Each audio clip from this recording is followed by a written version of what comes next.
Silahkan, step berikutnya. Step berikutnya baru tentuin konten format. Saya ambil contoh yang populer-populer aja, tapi kontennya itu banyak. Kalau entertain, yang paling terkenal viral videos, paling oke.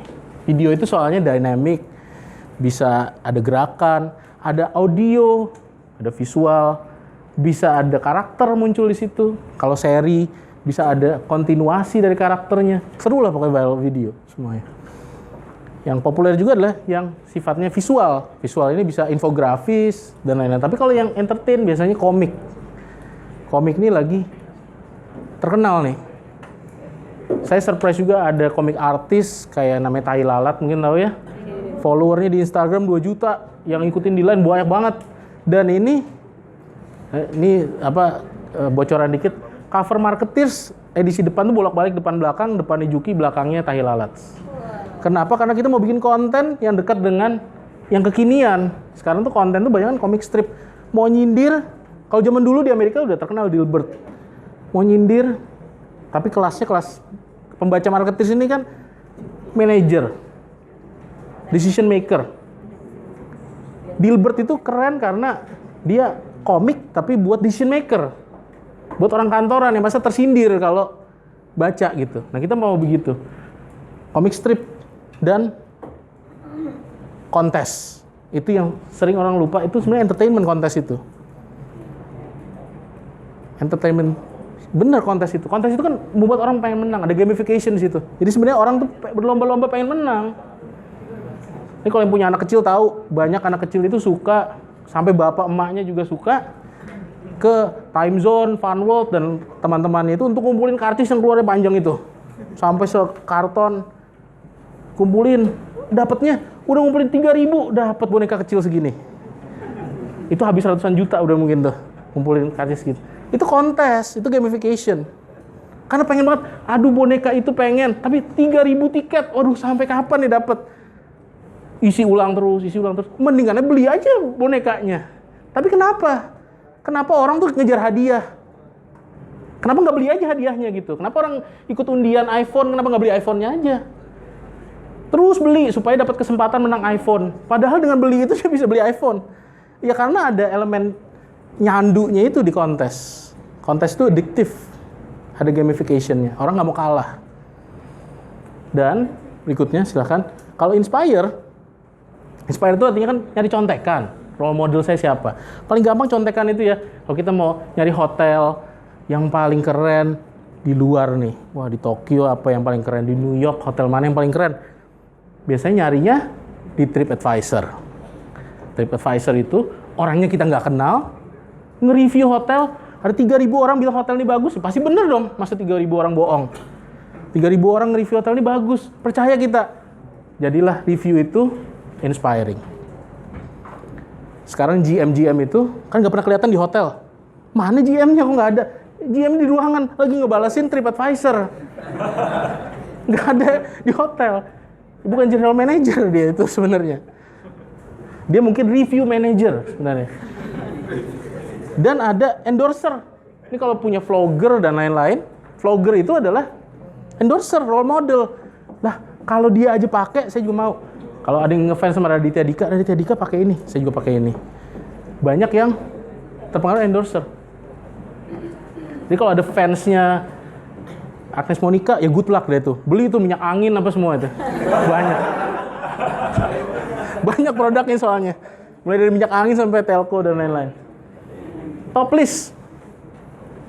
Top list itu top 10 destination.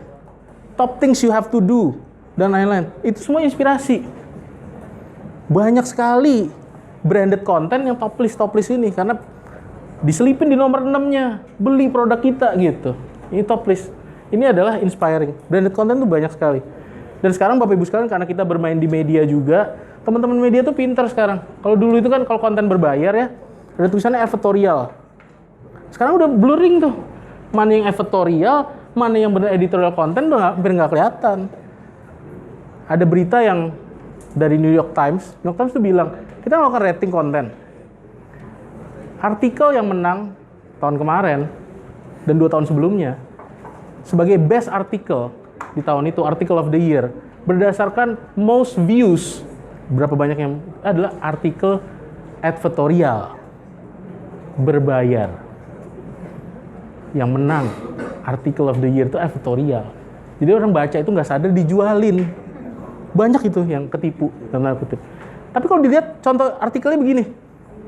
The high cost of no vacation. Jadi kalau nggak liburan malah mau hemat gitu ya. Mau hemat, nggak liburan, malah high cost. Karena jadi stres jadi sakit, biaya rumah sakitnya mahal. Ceritanya gitu argumennya. Jadi harus liburan. Tebakan Anda siapa kira-kira yang sponsorin artikel ini? Siapa kira-kira yang sponsorin artikel ini? Kalau Anda nggak liburan, pasti nanti sakit, stres, bunuh diri, mahal malah. Hitung biaya pemakamannya segala macam tuh. Premi asuransinya semua, mahal. Mendingan liburan aja, jalan-jalan. Siapa kira-kira yang bikin? Nggak mungkin ketebak ini. Bukan Singapore Airlines, Cathay Pacific, bukan. Mastercard. Indirect toh, sangat indirect. Kontennya itu jauh sekali. Kenapa kalau orang liburan nanti dia belanja, kalau dia belanja benar-benar pakai Mastercard. Tapi bisa juga pakai Visa. Bisa juga bayar cash. Tapi nggak apa-apa, itulah konten marketing. Konten marketing itu nggak ngitung untung rugi. Jadi kalau Bapak Ibu sekalian punya bos di kantor yang suka, mana untungnya nih, mana spending segini mana gitu.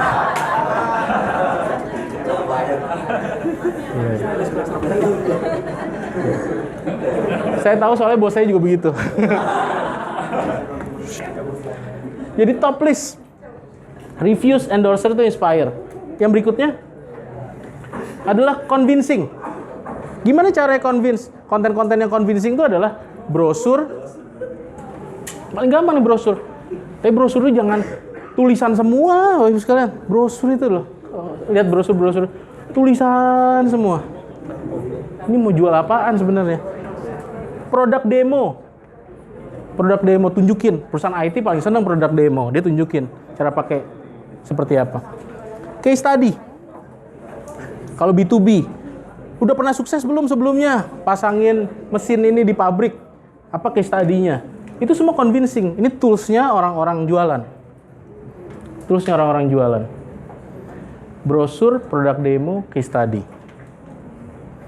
Sampai ada salesman satu produk otomotif yang jualan mobilnya itu tailgate-nya nggak ada otomatisnya. Jadi kan ada tailgate otomatis yang pintu belakangnya kalau dibuka dia kebuka sendiri gitu. Pencet, kebuka sendiri. Dia mau convince nih, ini true story. Dia mau convince ada orang datang walk in ke showroom, dia pengen jualin nih mobil, tapi mobil ini kalau dipencet nggak bisa kebuka sendiri. Padahal kompetitornya yang head to head, harganya cuma beda dikit, itu otomatis.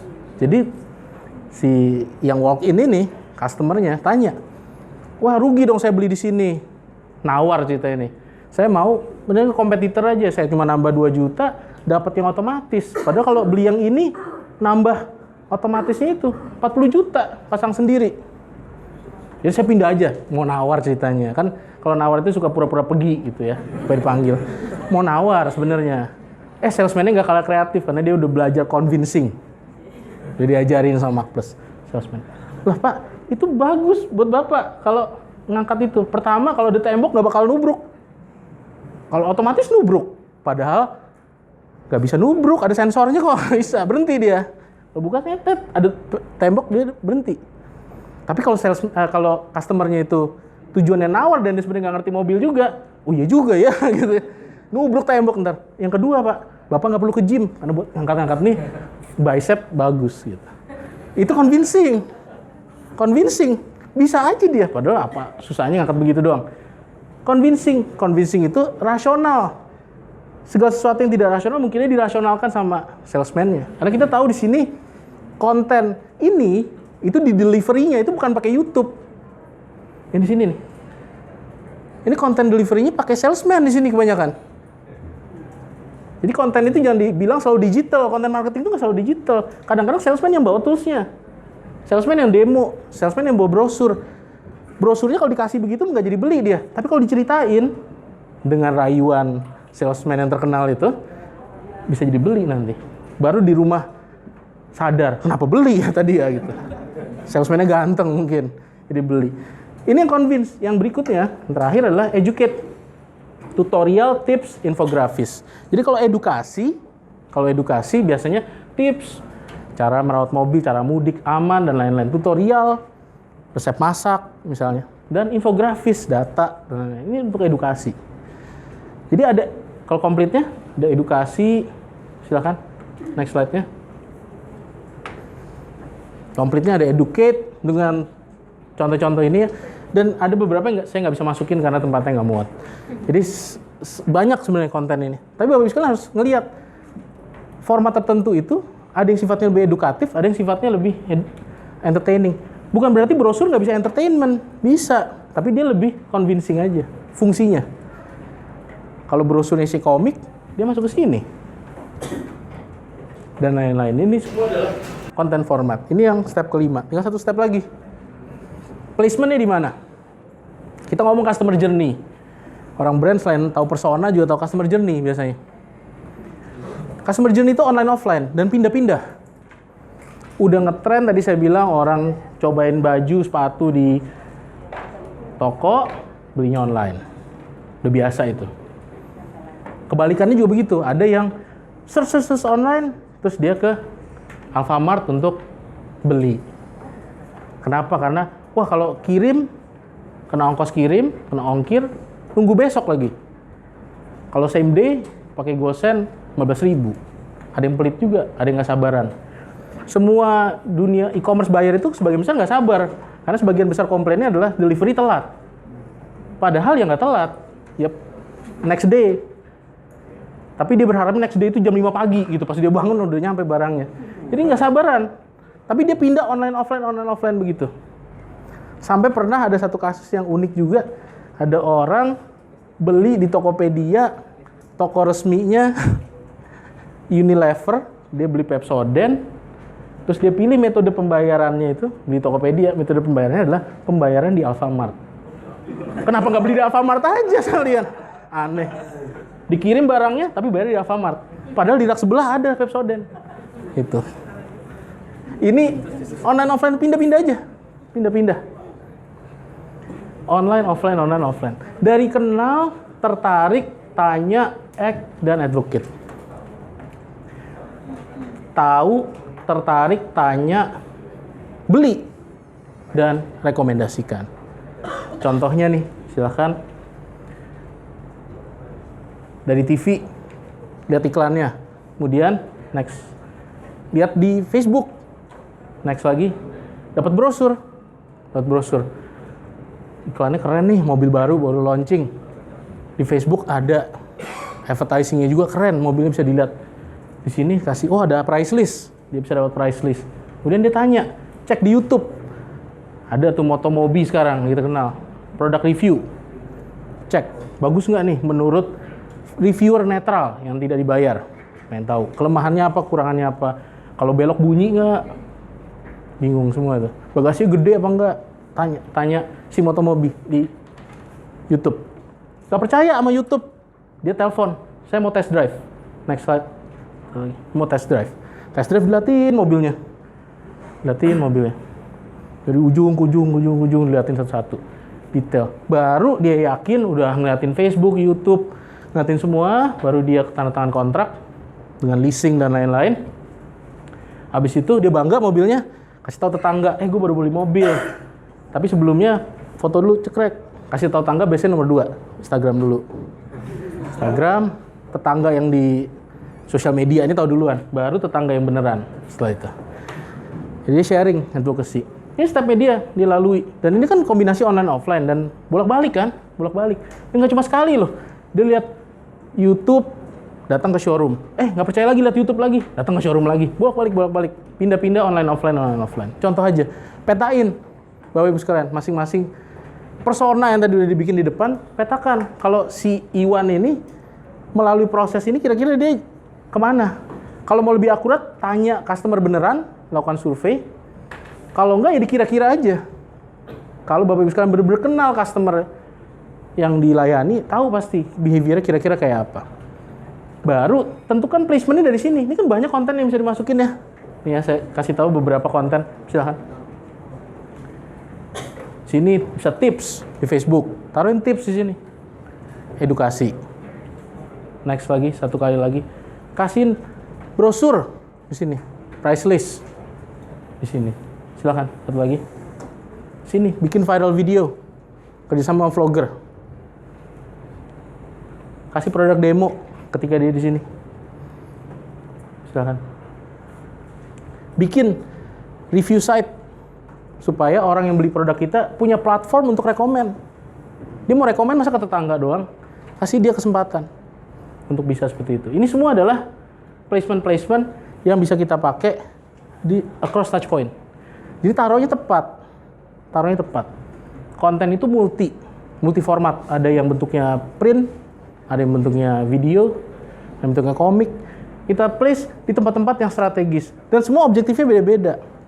Kalau yang di sini buat edukasi, di sini buat entertain, buat convince, dan lain-lain. Jadi jalurnya itu penting. Kalau mau buat awareness aja, berarti bikin yang entah yang entertainment atau yang edukasi. Begitu udah sampai di ujung ketemu salesman, bikin yang convincing konten itu. Begitu dia udah keluar lagi ke sini, bikin sesuatu yang entertainment lagi boleh. Jadi kombinasi dari 4 tipe objektif itu, itulah yang nanti akan membuat kita bisa berkreasi lebih bagus buat konten marketing kita. Ya di sini juga bisa dikasih endorser, bisa juga. Jadi ada member get member. Bisa orang kalau mau ngasih endorsement dapat poin dan lain-lain, sangat possible. Jadi banyak sekali yang bisa kita lakukan di sini. Ini adalah step terakhir, step yang ke-6. Mungkin ada pertanyaan sampai di sini, Bapak Ibu sekalian, dari 6 step yang tadi sudah disampaikan. Panjangnya perjalanannya, tapi sebenarnya tanda plus semua itu. Kan kita tema hari ini Ed Sheeran. Tanda plus semua. Nanti kapan-kapan kesini lagi saya bikin yang divide. Nanti divide semua atas bawah gitu. Tapi kali ini tanda plus dulu. Kalau nggak ada pertanyaan, mungkin nanti kita bisa offline aja ngobrol. Thank you udah dengerin nih ocehan saya selama ini. Mudah-mudahan berguna. Sampai ketemu lagi next time ya. Thank you.